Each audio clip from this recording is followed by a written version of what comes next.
Hello and welcome to this edition of the Akashic Insights Weekly. We're looking at March 14th through the 20th. I'm using the Illuminating Journey Cards that I created with the guidance of the Akashic Records. I'm the host, Jen Duchenne of jenduchenne.com, Akashic Swan Guidance. And let's see what the cards have to say. We do have a full moon on Friday the 20th.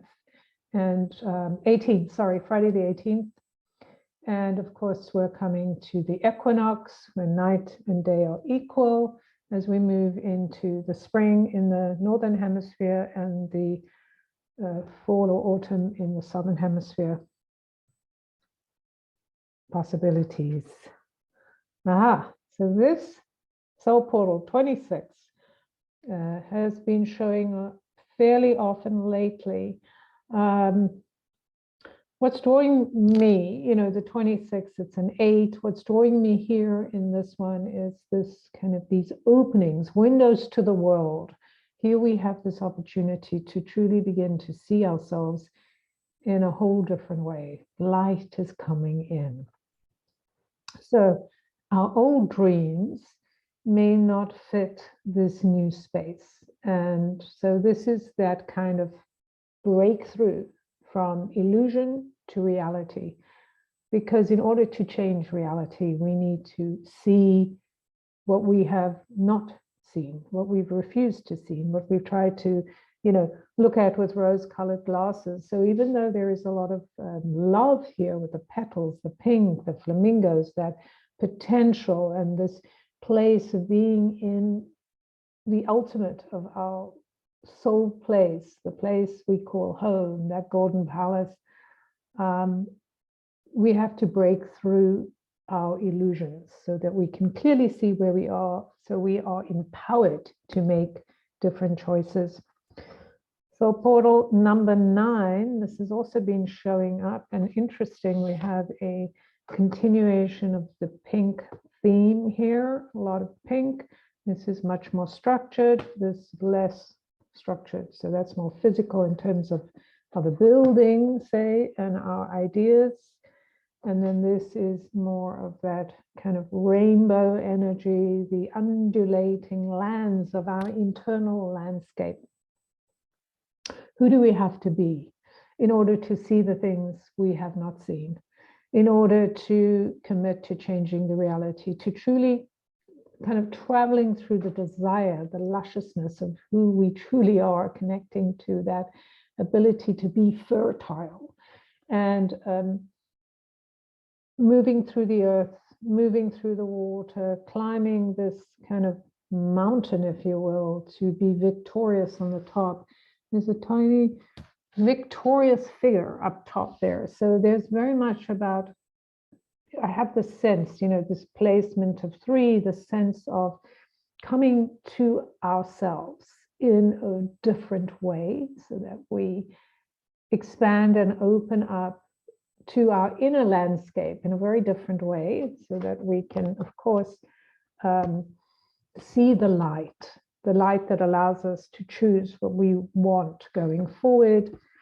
And then the third and final card.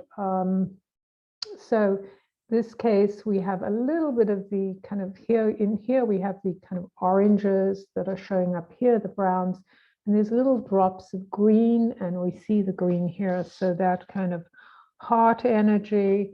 And of course, when I look here, there's some browns and touches of green as well. So we go even deeper into the internal landscape. We go underground into that place where we create.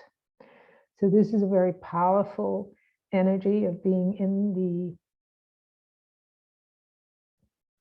in that place, in the cabin of our dreams, but not just dreams, the things we want to rise into possibility. So it's calling us to allow our dreams to rise, and so that we can travel into that next layer, the 15, which is a 6. So we have an 8, we have a 9 and a 6.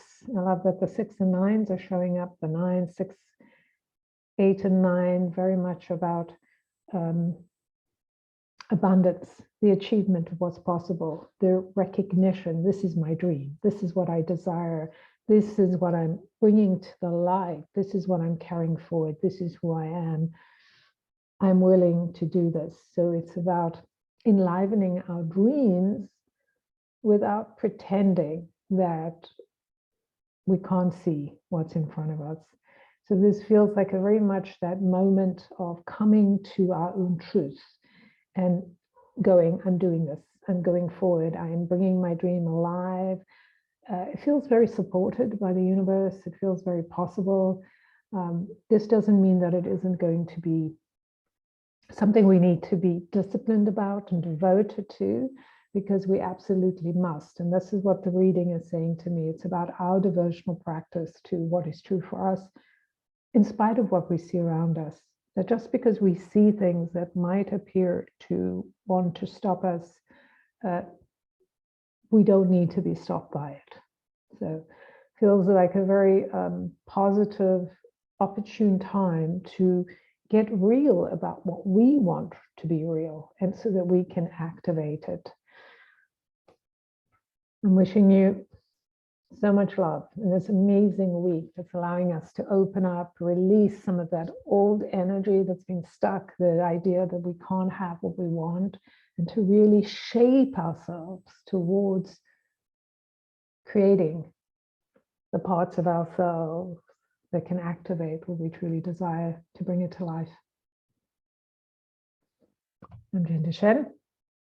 And if you're interested in learning more about how to read these cards or connect and navigate into the unknown, I have some programs coming up. The Pilgrimage of the Soul, we begin in May. If this is something you're interested in investing in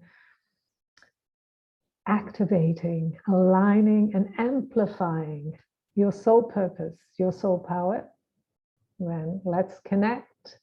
And I'll talk to you next week.